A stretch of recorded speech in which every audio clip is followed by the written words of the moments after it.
Good morning, ma'am. Ngasi vlog se koi ba chaluge. Koi ba se town chaluge to ni ko. Ngasi se Sunday ni ba ma'am. Adugi koi rani ga Lakshmi ga aiga moi se pochai lai doi ba.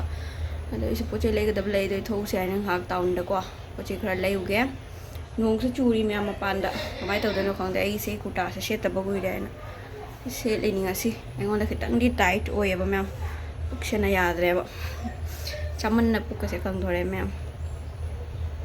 Apambagi hidam dang hai biro maya ada town tho ige ado nong se kitang chu re na som le ram ne ba kitang ha ga tho ni yeng se myam som se piti piti chu re ba ayuk te tho ra ge din da se noi te masi se nong thi mang ga di pha ba nong su ba se na noi te ba Bye. Say hi. Sekarang ni lah. Ada. Nó hiện là video hiện đã nằm này đấy. Chalo si me am koi. Gari dong buka sam na para ni tau. Koi home tani lem na pamit.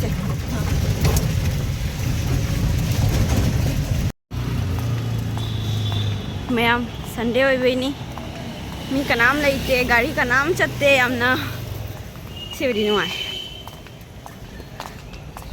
Eikhoi to mara kuka chali se ane Eikhoi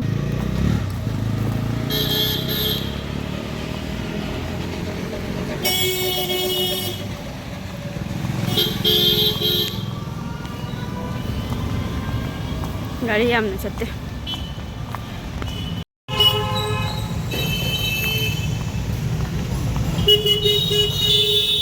Pasal balai re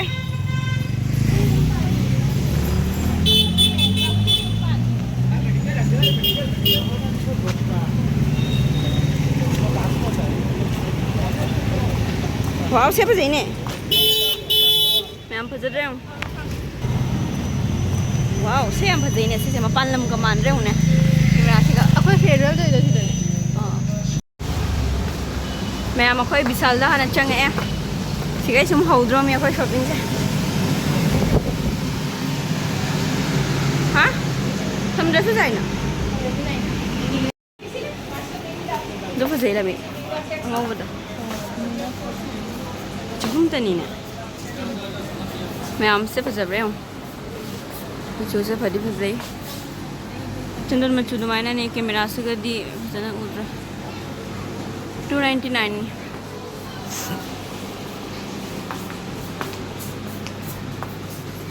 Sao phát gì bên này rồi? दो ने तो के ने लगे हां दे क्या था के तो Chân चने की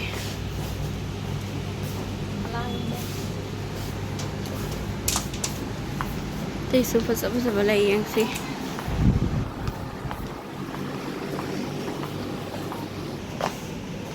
Sigana bag ki. Em phật sắp sắp vậy nè. Siapa deh? 99 dah. Bag ki ronda umat tu muka yang rasi me am.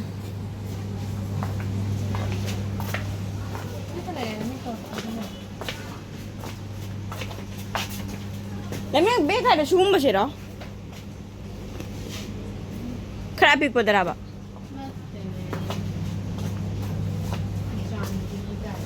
Jangan bidai. Siapa saja dah. Siapa? Pasal ke bag yang nari.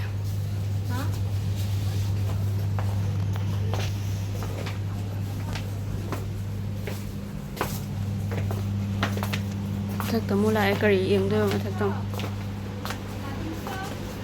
ngang nuksi nuksi ba frog ko me am le re me am thasa ba ya mong ta ba frog nuksi ba ka le zai ne ma chu sin se ka pai se top se nuksi de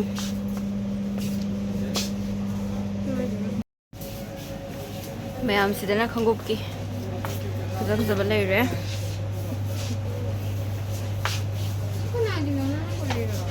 ꯁꯤ ꯐꯖꯩꯌꯦ ꯆꯝꯅ 500ꯇ 499 ꯐꯖꯕ ꯂꯩꯔꯦ ꯃꯌꯥꯝ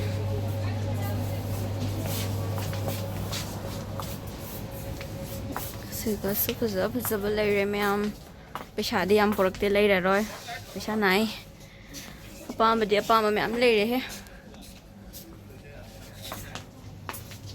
ꯏꯝꯊꯥꯟ ꯇꯣꯡꯅꯅꯕ ꯈꯣꯡꯎꯞꯀ ꯐꯖꯕ ꯌꯥꯝ ꯂꯩꯔꯦ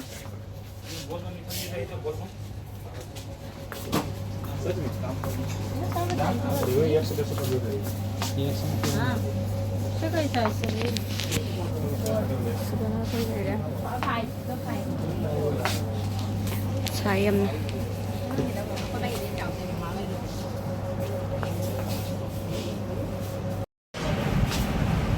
Yun.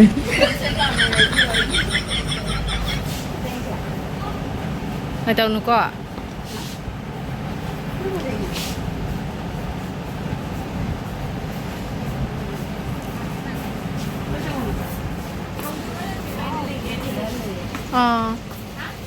Ano?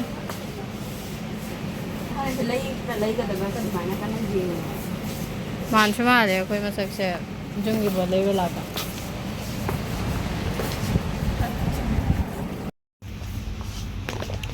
Mayam pasta ni khak laure. Pasta se honge. Mayam se do chagi. Hango ba ma lauram ba ko? Siga laure lawa matang do di ai video ka phudre. Kai nai di pot khan ba hona ba ko.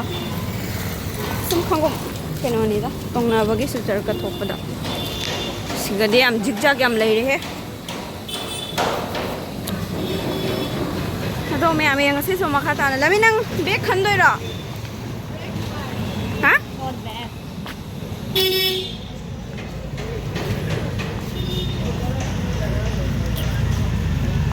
siga lagi koli khajab am lai ra siga short kurti khajab am lai re ma'am siga bane log gaya no zero tha जा जा मनु वसु कुटा वजब सब हम लेड़ा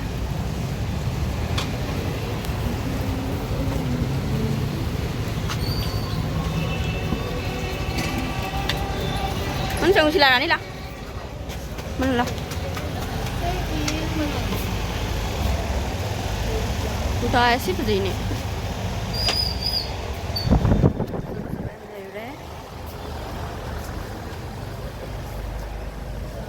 Misal macam mana orang fajar kadra? Isang macam mana? Hah? Nam fajar apa ya? Hal ni bit kahal. Asyik color saya yang shade tu ni.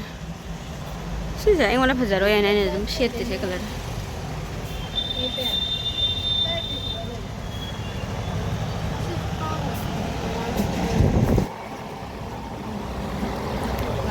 Fan nggak tahu saya nggak tahu phang gitu. Kan ada. What can we have the water?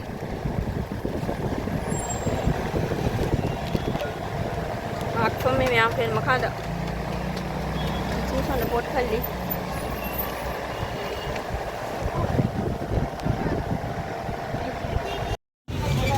Ngasi Eikhoi khawb thina bada si dawre me am.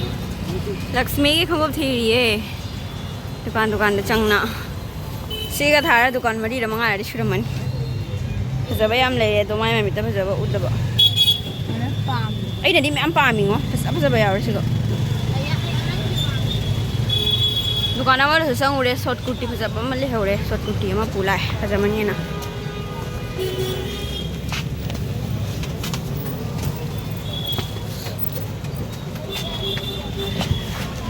fajaba yam lay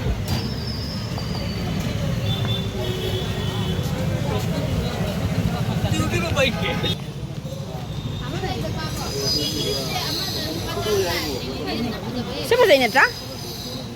Saya ngono kerana gift hero. Sonda ki sini pasai sun ki sini. Ai de lilies pa me. Sun pa jam hi. Long ban thai di lei jaba. Ai ti ka dau doi le. Pink color hi. Asa kai na. Lily tang je. Dai ama dal bacham. Sorry. Eikhoi ꯑꯩꯈꯣꯏ ꯁꯣꯞꯄꯤꯡꯁꯦ ꯉꯁꯤ ꯃꯌꯥꯝ ꯅꯨꯃꯤꯠ ꯇꯥꯗꯣꯔꯤ ꯄꯤꯛ ꯕꯖꯥꯔꯗ ꯑꯃꯨꯛ ꯂꯥꯛꯑꯦ ꯃꯤ ꯅꯨꯃꯤꯠ ꯇꯥꯔꯒꯗꯤ ꯑꯁ ꯅꯝꯊꯤꯌꯦ ꯁ꯭ꯋꯥꯏꯁꯦ ꯆꯪꯉꯣ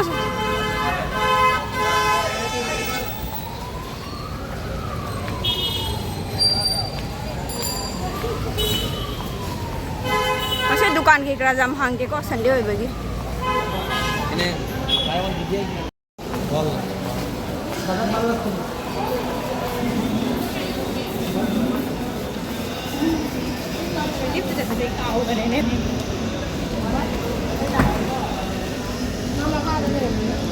kayno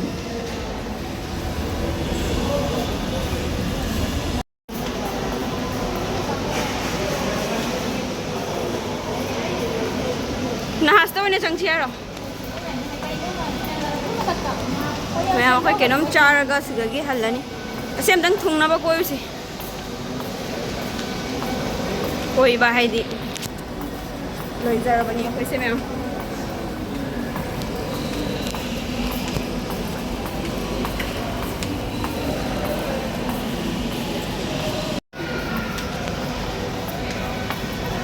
Kami saya mo. Oi. Sino mo ka na din suba? Ôi, nó cao khách gì Car sira mathakta. Sabe lai ni akhoi siga. Bag sega.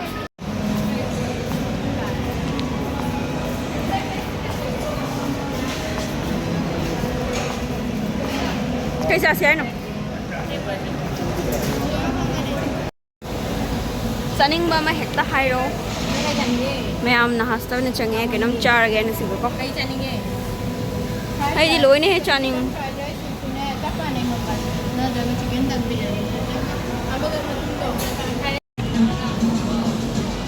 Sigo chowmin le re mayam. Chowmin ka fried rice ka ni lawi siya.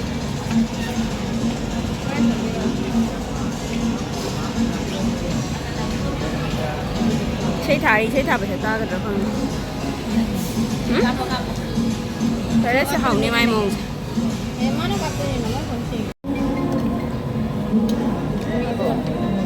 Xin cái gì vậy? Cái này đấy. Hai em rồi. Mấy này xin đi được đi về.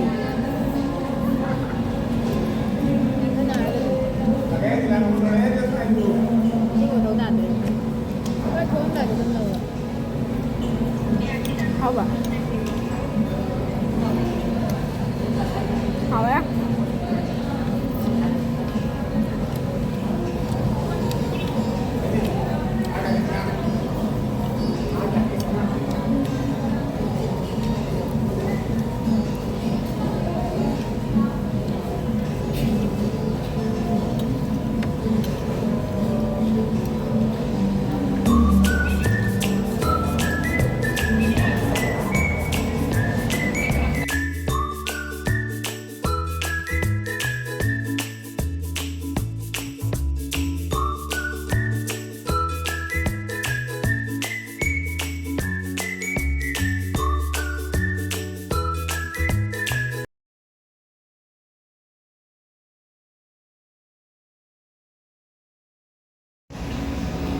Twre ko ma'am. Kasi Eikhoi chaba thakpa lore ma'am. Kumme bi bazar dagi duka hojik yumai gai pangani.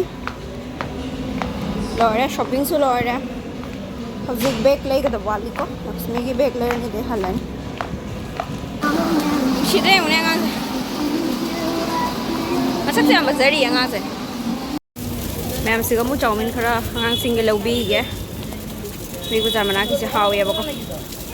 Samun kara mo yung pubi hige. Eikhoi budi thalle. Mo yung mukhali ni awa. Amar kondi na nai beta. Ane mo to hamlak na din dia. Hau ko to baka mandre mo ngaw si. Mo khang ke tum sala ibra khang debo. Nada? Khang ke tum sala ibra khang debo. Ta so sai kia. Dang dang na hawi.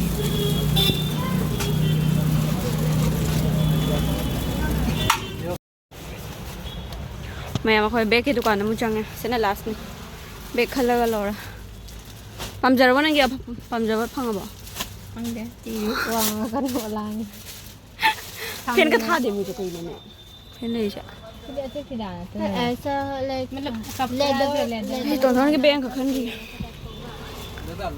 ลักษมีช้อปปิ้งมากินนี่จำช้อปปิ้งตัวเช่นปีสิเสกเสกนี่สิพอดีเลยไม่ใช่มาจุด เสียงมันจะตายหน่อย ได้กันได้กัน แต่อะไรใช่ปั๊มหรอ ไอ้น่าจะเปิดเล่นบกันเลยละ เงี้ยบ่ 2 साल चला जाएगा अरे फसे ना นั่งดีเลย तेरा อ๋อที่ตล เสร็จไปจ้า नहीं ये पूरी जगह पूरा कुछ था हाँ नहीं हुआ นี่อ๋อ तो पोलो ही बेक लेंगे हजर सब मैं हम लास्ट में सिगाव ना मागी बेक से फंगे चिनुशी ने बेक से ये तो वाना का फम्मा बने था จาดีlâu rồi nói rồi चलो इरा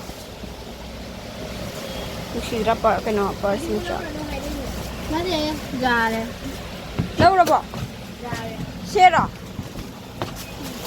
xe này lâu rồi mình color से ra bữa यार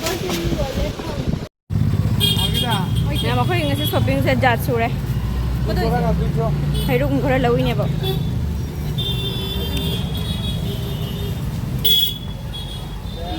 nhiều rồi bỏ